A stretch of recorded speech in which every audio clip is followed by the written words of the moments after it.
You see her eating that rotten food now, she gonna be eating y'all next.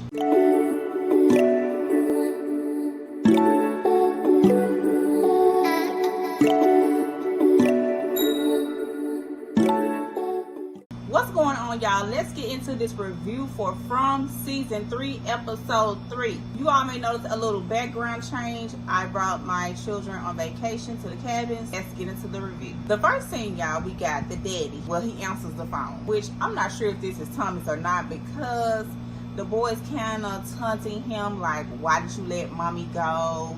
Did you not love her anymore? And you need to go check on them kids because it's getting dark and we about to come and get them. And he runs outside, you know, calling for Ethan and Julie. They like, what was going on? He like, y'all bring y'all in the house, okay? It's time to go. It's getting dark outside.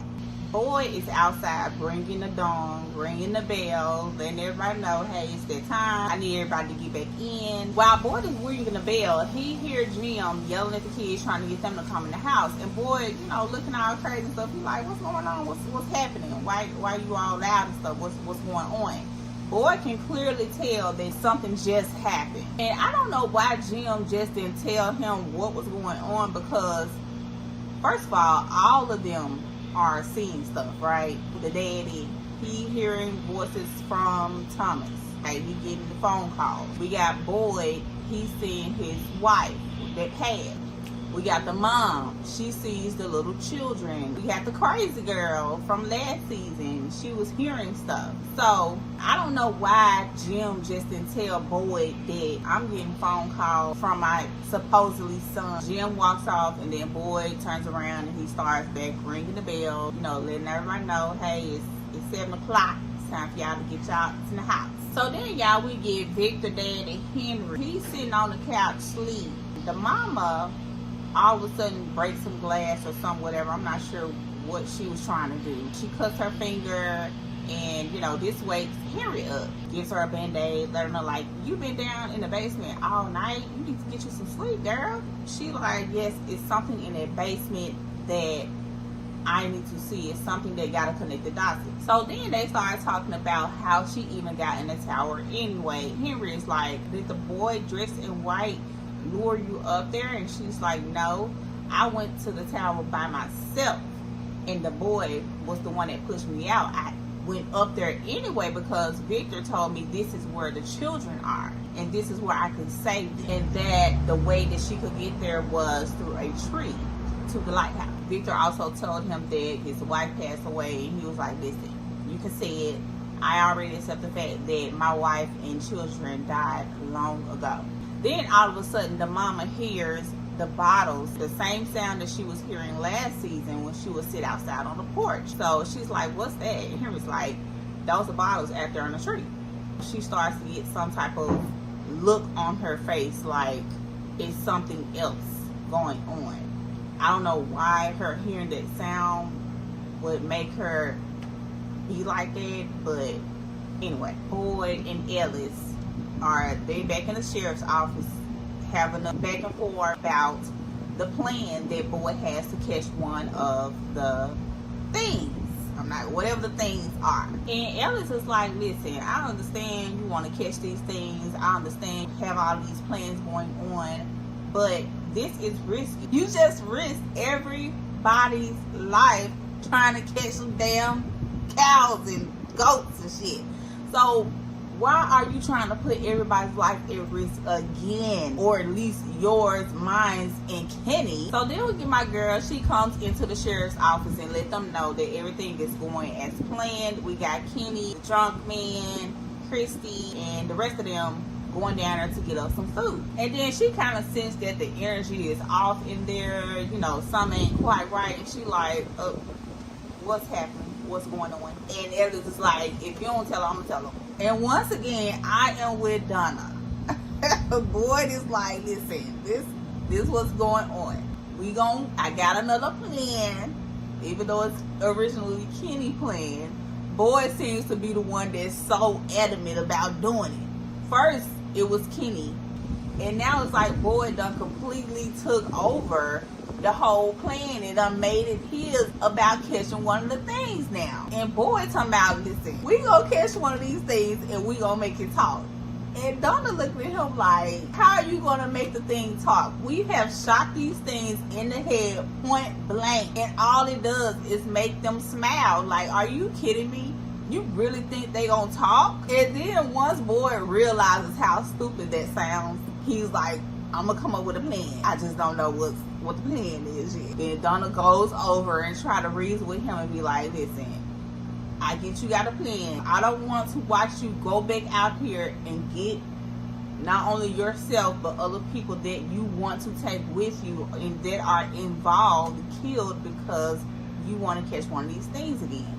If you're going to do this, you need to do it right. You need to plan it right. It needs to be a sound plan, one that actually makes sense. And then maybe I can be on board with this bullshit you got going on again. She pointed at Ellis, was like, listen, you got a seed coming, you need to go sit your down. So then we get Fatima, y'all, and she goes into the kitchen in the big house where most of them stay. The lady's like, you know, your baby is not a meat eater, huh? Because she instantly, automatically gets sick once she smells what the lady was cooking. Even she went to go and pour her some tea or some hot water or something like that, and she still couldn't even drink that. So she walks outside and, you know, I guess to get some fresh air, and she comes upon the big pile of rotten food. I said, girl, don't do it, because somebody gonna catch your ass this time. And lo and behold, Fatima starts eating the rotten food like she ain't ate in years. The old creepy lady comes into the yard hanging up some laundry, and she catches her eating. So Fatima runs off or whatever, like, you know, she just got caught naked or something. And she runs in the little house on the side. I said, creepy old lady, you better run. Run and go tell everybody, because you see her eating that rotten food now, she gonna be eating y'all next. And shout out to Mississippi Boy, one of my subscribers. He brought it to my attention on the last episode, on episode 2, that Fatima couldn't even get in the door because the talisman was up, and I did not catch that. If y'all didn't catch it, go back and watch it. I had to go back and watch it. Seems like she couldn't open the door, and he said it was because of the talisman. He pointed out that she's slowly but surely turning. Shout out to Mississippi Boy. So then, y'all, we got the gang, everybody that's going back to the spot where Jim and Kenny initially went and found food at. Everybody's there. We got some 3 sticks or something. The drunk man was like, maybe this is for protection. Maybe this is what whoever stayed here used to protect them, like we used the talisman. So, you know, everybody like, yeah, whatever. Are we really about to do this? Kenny like, yes, because we need food. So they go off and go collect some food. We got Jim, Ethan, and Julie. And Jim is fixing, I don't even know what that is. Look like maybe some oatmeal or something. He giving, hey little birdie. He giving Ethan some food, and, you know, he like, listen, when Kenny and them come back with some more food, this will be better. You know, it'll be a little bit better. But for now, this is what we got. We get Ethan, and he's asking the dad questions like, who's gonna bury mom? Are we just gonna leave her body in the woods? Bugs and spiders and things, they're gonna eat her body up. The dad is getting frustrated and starts throwing the pots and stuff everywhere, and he starts yelling at Ethan. I'm like, listen, poor Ethan, he can't get a break. Everybody's just yelling at him.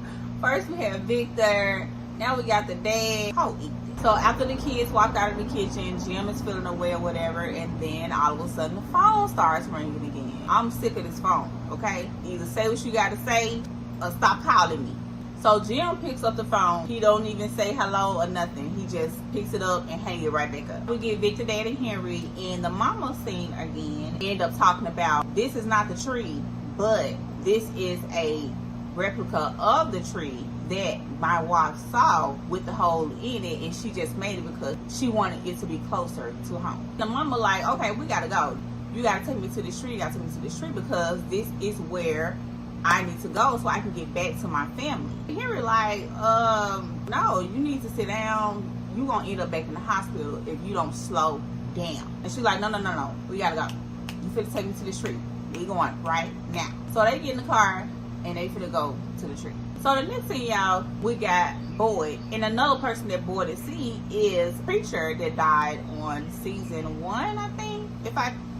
No, he died on season 2. He's basically telling him, I don't agree with the plan that you have to catch one of these things. Like, what are you gonna do? Catch it by locking it in the house and wait until the morning to see if it's still here, and then it comes out and then it kills whoever comes in the house? This doesn't make any sense. And then Boyd is like, listen, F you, my plan is going to work, okay? Leave me alone. Next scene with Victor knocking on the crazy lady's door. Victor also has this like really old suitcase. It looked like he got like some dirt on it or something, and like a rope wrapped around it. And she like, what you want? And Victor like, can I come in? She lets Victor in, and Victor basically asks her, hey, do you have some bed sheets or something? I need to make a fort, and I'm going to tell a story. And then he kind of like looks down at the suitcase that he have in his hands. So next thing, y'all, we get Fatima, the scary looking old lady, and she's basically, you know, knocking on the door, letting Fatima know, like, listen, don't be ashamed because I saw you eating rotten food. What she really should have been doing is going back in the house and letting everybody know, hey, Fatima is eating rotten food. We should probably be concerned. But that's not what she did. She went in and she tried to relate to Fatima's situations of eating rotten food by saying, I used to lick the inside of eggshells when I was pregnant with my child. So I'm like, the two might not be the same, but okay, girl. She was basically trying to let her know, like, it's gonna be okay. You will be all right. Every pregnant lady goes through stages where they do or want to eat something weird, which is true, but I don't know about rotten food, okay? So Fatima starts to break down, crying, and letting her know, like, I wasn't supposed to be a mom. What is Ellis gonna think about this? And you know, she basically opens up and starts to be vulnerable with the lady. And then Fatima is like, I just want to know, is my baby gonna be okay? And I'm like, girl, nah, something wrong with your baby. The creepy lady is like, let's find out. And then, y'all, we get the crew that, you know, went out to get everybody some food, and they are going off on the drunk man, feeling all down and stuff. He got his drink in his hand, and he's not really helping them. So they have a little argument back and forth, and the drunk man like, F y'all, I'm finna go. So he walks off and he go and take a pee-pee. And I'm looking like, sir, your pee is yellow, almost like orange. You need some water. So the next thing, y'all, we get Kenny and Christy, and Kenny is kind of irritated with Christy, you know, kind of like, you know, why don't you have no food in your hand? Where's your bag? Okay, everybody's gathering food except for you and the drunk man.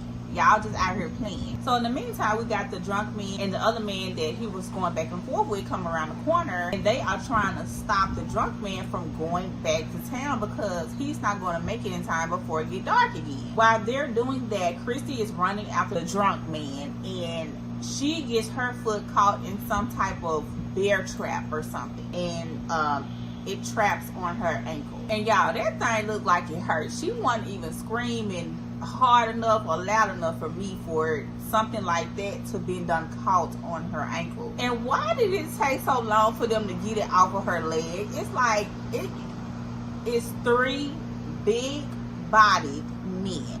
Y'all can't get together and pull that thing off of her leg. Like, why did it take y'all so long to pull that damn bear trap off of her foot? He get Boyd, and he walks into the diner where Ethan and the bus driver lady was. Is it me, or wouldn't Boyd and bus driver lady make a cute couple?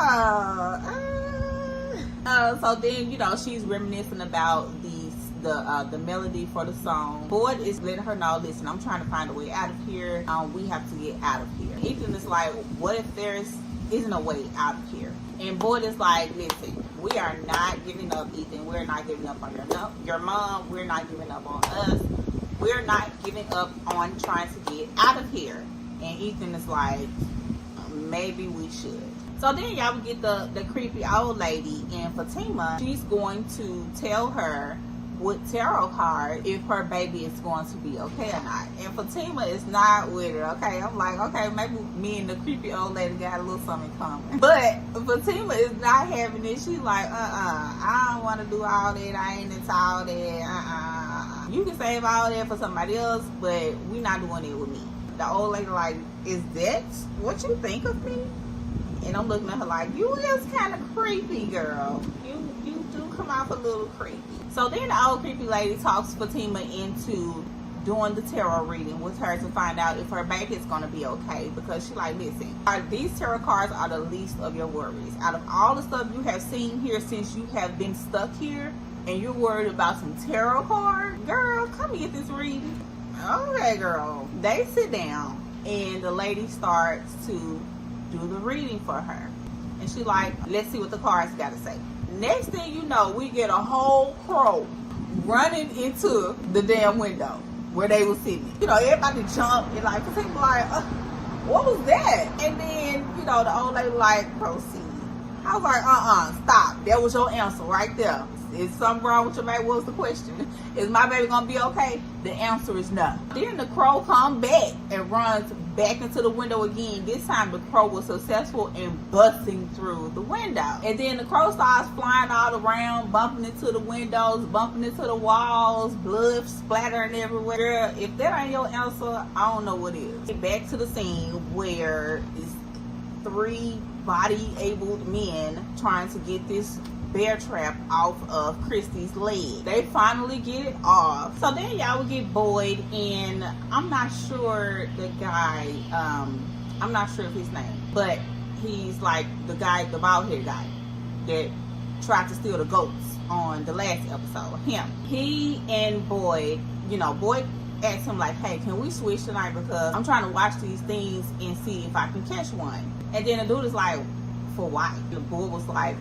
because I think it's time that we change it up around here. We get back to the mama and Henry. They're driving the car going to the spot where the tree is. And all of a sudden, Miranda opens up the glove compartment and sees that same bracelet that she made for her husband in season 1, where they found it downstairs in their basement. And she's like, no, something's going on, something's wrong, something's happening. Let me out the car. She starts spazzing out, wanting Henry to stop the car. And I'm confused at this point because I'm like, why is she, what's happening here? I don't know why that triggered her to make it seem like something is wrong. I shouldn't be here. Something is about to happen all over again. I'm not sure why that triggered her. That is the scene in this episode that had me confused. But anyway, so then Henry stops the car and then he's like, listen, you can't be doing this to me. I don't know what's happening here, but you showed up at my door talking about my son is still alive.